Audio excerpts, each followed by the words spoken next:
Welcome to the Sci-Fi Cosmic Conquest channel. We utilize the latest AI technology to bring your imagination to life through magnificent sci-fi stories. Join us on journeys to the far reaches of the universe and witness the survival of humanity. Don't forget to like and subscribe. Today, the epic story The People of Peace will cover the attack on Earth by the Darnaians, a very aggressive race that sees the Terrans as a threat. Amidst the chaos, a single translatable message was broadcast from Terra to the approaching enemy fleet. Turn back now! It was a final warning. The People of Peace. A discovery. In the uncharted regions of the galaxy, the planet Terra orbited its sun, a world of stark contrasts and unparalleled diversity. Terra's climate ranged from scorching deserts and lush rainforests to icy tundras and vast, deep oceans. Its inhabitants, known as Terrans, had evolved to adapt to these extreme conditions, becoming a hardy and innovative species. The Galactic Federation, a coalition of advanced civilizations, had long dismissed Terra's sector as barren and lifeless. However, a routine survey mission by the Zorvin Research Consortium detected faint, primitive radio signals originating from Terra. Intrigued by the anomaly, the researchers decided to investigate. The Zorvin ship, Galactic Explorer, entered Terra's orbit, its crew marveling at the large cratered moon that loomed over the planet. They observed the Terran's achievement satellites circling the globe and a modest space station inhabited by a small crew. These signs of early space exploration hinted at the Terran's potential. The Zorvins watched with a mix of awe and apprehension. The Terrans had adapted remarkably well to their planet's harsh conditions, displaying resilience and resourcefulness. Yet there was an undercurrent of unease. The Terrans were strong, both physically and mentally, traits that could pose a significant threat if they continued to advance technologically. Contact. The Zorvins' initial curiosity quickly turned to concern as they continued to study the Terrans. The Terrans, unlike the brutish but unintelligent species previously encountered, were both strong and intelligent. Their technological progress, though primitive by galactic standards, was rapid and alarming. The Galactic Federation convened an emergency session to address the Terran issue. Some members, such as the pacifist Darnaians, advocated for peaceful contact and integration. They argued that the Terrans' resilience and ingenuity could be an asset to the Federation, bringing new perspectives and technologies. Others, particularly the militaristic Dravians, viewed the Terrans as a looming threat that needed to be neutralized. "The Terrans are a danger to us all," declared General Thrak of the Dravians, his voice booming in the Grand Hall. "Their rapid advancement and aggressive nature cannot be ignored. We must act now before they become a threat we cannot contain." In contrast, Ambassador Lyria of the Darnaians spoke with a calm, measured tone. "We cannot judge an entire species based on fear and assumptions. The Terrans have shown remarkable adaptability and intelligence. We should extend a hand of friendship, not a fist of aggression." The debate was fierce and prolonged, with no consensus in sight. Frustrated by the Federation's indecision, the Dravians decided to take matters into their own hands. They dispatched a grand destroyer, the Invincible, accompanied by a fleet of fighters, to Terra with the intention of crippling the Terrans before they could become a serious threat. As the Invincible and its fleet approached Terra, the Terrans detected the incoming threat. Alarms blared in command centers and emergency protocols were activated. General Marcus Kane, the leader of Terran defense forces, rallied his troops. "Today we face an enemy unlike any we've encountered before," Kane addressed his soldiers, his voice steady and resolute. "But we are Terrans. We adapt, we fight, and we survive. We will show these invaders that Terra is not an easy target." The Terrans mobilized their space fleet, a ragtag assembly of retrofitted spacecraft, satellites, and ground-based defenses. The battle that followed was intense and chaotic. The Terrans fought with a tenacity and ingenuity that left the Dravian invaders reeling. Despite being outmatched in technology, the Terrans used their knowledge of their home terrain to their advantage.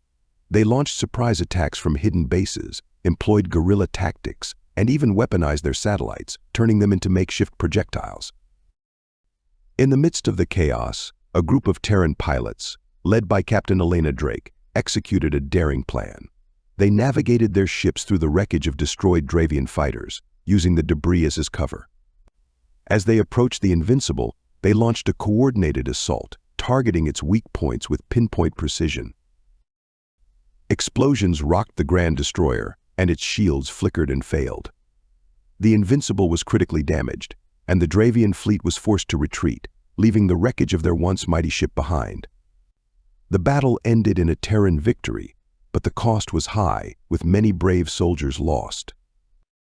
The escalation. Enraged and humiliated by their defeat, the Dravians escalated their efforts. They sent one of their largest motherships, the Conqueror, a colossal vessel bristling with weapons and capable of deploying an entire fleet. The Conqueror was a symbol of Dravian might, a city-sized behemoth designed to dominate any foe.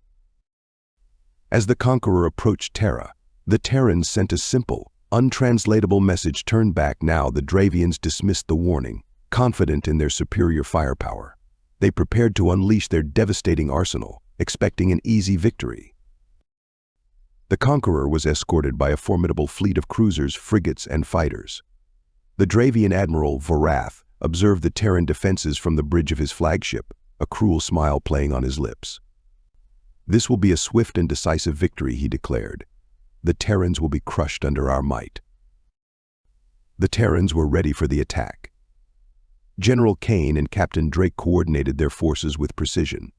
Although the Terran fleet was smaller and less advanced, it was supported by a network of ground-based missile silos and orbital defense platforms.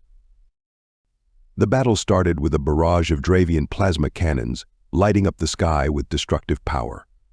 The Terrans fought back with a volley of missiles and railgun fire, targeting the vulnerable points of the Dravian fleet.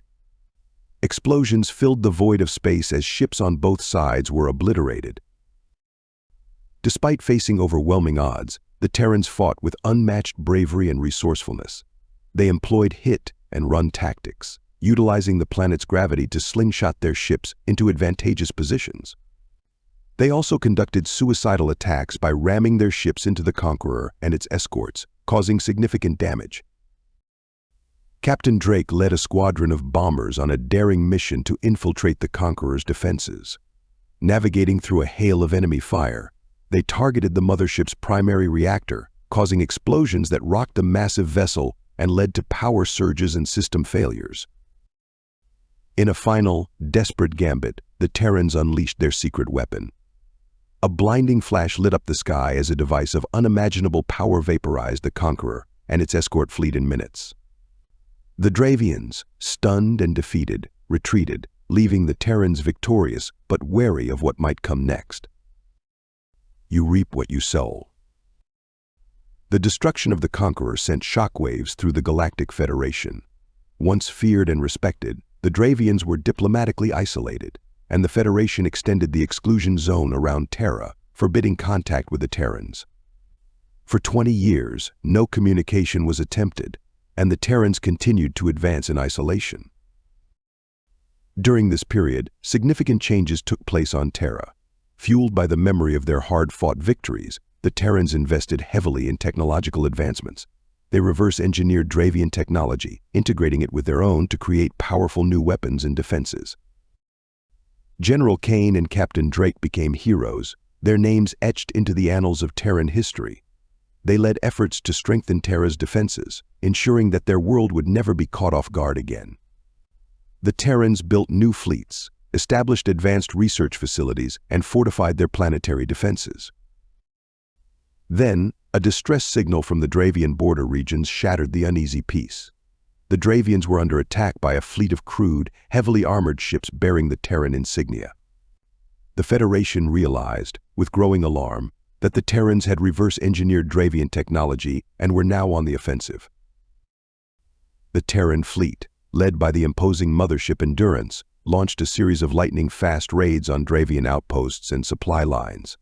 The Dravians, caught off guard by the sudden and relentless attacks, struggled to mount a defense. The Terrans' heavily armored ships, though technologically inferior, were nearly indestructible. The Dravians, outmaneuvered and outgunned, were forced into a desperate retreat. The Terrans pursued relentlessly, their tactics ruthless and efficient. In one particularly brutal engagement, the Terrans targeted a Dravian shipyard, crippling their shipbuilding capabilities. The Endurance and its fleet bombarded the shipyard with relentless precision, leaving it in ruins. Dravian reinforcements arrived too late to save the facility, their ships caught in the crossfire and destroyed. The Terran fleet continued its advance, systematically dismantling the Dravian defenses. The Dravians, facing certain defeat, prepared for a last stand at their capital. The city, once a symbol of Dravian power and pride, was now a battleground. The final showdown was a dramatic and devastating affair. The Terrans breached the Dravian defenses with overwhelming force, their ships raining destruction upon the capital. The Dravian leadership, realizing the futility of resistance, offered their unconditional surrender. General Kane and Captain Drake led the Terran forces as they landed on the Dravian capital. The Terrans moved through the city, securing key locations and disarming the remaining Dravian troops. The Dravian leaders were taken into custody, their reign of terror finally at an end. With the Dravians defeated, the Terrans faced a new challenge rebuilding and restoring peace. They extended a hand of friendship to the Dravian people, offering assistance in rebuilding their war-torn world. The Terrans' actions earned them respect and admiration, proving that they were not conquerors, but protectors of peace. We come in peace. The Terrans surprised many by not seeking to conquer or enslave the Dravians. Instead, they aimed for peace and cooperation. The Dravian government transitioned into a democracy with the guidance of Terran advisors. The Terrans helped rebuild the war-torn planet, with a focus on promoting stability and prosperity. Reconstructing the Dravian capital was a monumental task. The once proud city lay in ruins, its infrastructure crippled from intense battles. However, the Terrans brought not only advanced technology, but also a spirit of camaraderie and resilience. Led by General Marcus Kane and Captain Elena Drake, teams of engineers, medics, and diplomats collaborated with the Dravian populace. General Kane addressed a gathering of both Terran and Dravian workers, emphasizing, rebuilding this city is not just about brick and mortar. It's about restoring hope, fostering unity, and paving the way for a brighter future. Captain Drake led the medical efforts by setting up clinics and hospitals to care for the wounded and sick. Her compassion and dedication earned her the respect and admiration of the Dravians, many of whom had initially viewed the Terrans with suspicion and fear. The Terrans' commitment to peace went beyond physical reconstruction. They worked to heal the deep-seated animosities that had fueled the conflict. Terran diplomats engaged with Dravian leaders and community members, facilitating dialogues and promoting understanding. In the newly established democratic government, Dravian citizens were given a voice for the first time. Elections were held, and a new era of governance began. The Terrans provided support in the form of advisors and resources, but they respected the Dravians' autonomy and encouraged self-determination. One of the key figures in this transformation was Dravian Counselor Lyra, a former resistance leader who had fought against the Dravian regime. She became a symbol of the new Dravian democracy, advocating for justice and reconciliation. With the help of Terran advisors, she worked to create policies that promoted equality and economic recovery. In the meantime, the Terrans sent a message to the Galactic Federation, announcing their victory and their desire for peace. They requested the trial of the Dravian leaders under intergalactic law, and despite some reluctance, the Federation granted their request. The Terrans' actions led to their inclusion in the Federation, and they became known as a peace-loving people, prepared for war if necessary. The trials took place in the neutral territory of the Galactic Federation's judicial hub. The Dravian leaders were charged with crimes against humanity and violations of intergalactic law. The proceedings were broadcast across the galaxy, serving as a powerful reminder of the consequences of uncontrolled aggression. General Kane testified during the trials, detailing the Dravians' attempts to annihilate Terra and the courageous resistance of the Terrans. His testimony, along with overwhelming evidence, resulted in the conviction of the Dravian leaders. Justice was served, and the galaxy saw the Terrans' dedication to fairness and accountability. As the Dravian leaders faced their sentences, a new chapter began for both Terrans and Dravians. The bonds formed in the heat of conflict gave rise to a partnership built on mutual respect and shared goals. The Dravian economy, ravaged by years of war, began to recover with Terran investment and trade. Cultural exchanges flourished, enriching both civilizations. Terrans earned their place. Years passed, and the Terrans proved to be valuable members of the Galactic Federation. Their history of survival and ingenuity inspired other civilizations, and their commitment to peace earned them many allies. The weapon they had used to defeat the Conqueror was decommissioned. Its secrets were erased to prevent future misuse. The Terrans continued to explore and innovate, always ready to defend their allies and uphold justice. Their legacy was one of resilience, strength, and a relentless pursuit of peace. They had emerged from their isolated world to become one of the most respected and influential civilizations in the galaxy, a testament to the power of determination and the enduring spirit of humanity.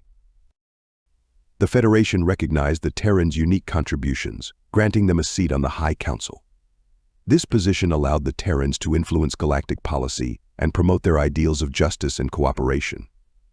General Kane, now an esteemed statesman, represented Terra with dignity and wisdom.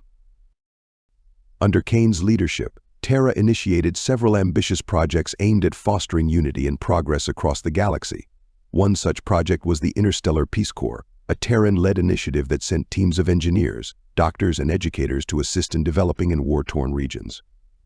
This endeavor not only provided much-needed aid but also strengthened ties between the Terrans and other species. Admiral Drake continued to lead the Terran space fleet, using her strategic brilliance and unwavering commitment to peace to keep the fleet as a powerful force for good. She led missions to protect vulnerable planets, mediate conflicts, and combat piracy, earning the respect and admiration of the galactic community. The cultural exchange between Terrans and Dravians flourished, leading to a renaissance of art, science, and philosophy. Dravian musicians performed alongside Terran artists, blending their traditions into harmonious new forms. Terran scientists collaborated with Dravian researchers, unlocking new frontiers in medicine, energy, and space travel. One of the most significant advancements was the development of the Hypergate network, a series of portals that allowed for instantaneous travel between distant star systems. This revolutionary technology, a joint venture between Terran and Dravian engineers, transformed interstellar travel and commerce, bringing the galaxy closer together than ever before. As Terra continued to thrive, it became a beacon of hope and a model for other civilizations. The Terrans' journey from isolation to interstellar prominence inspired countless others to strive for peace and progress. Their story was one of resilience, courage, and the unyielding belief in a better future. The legacy of the Terrans was preserved in the galactic archives to be studied by future generations.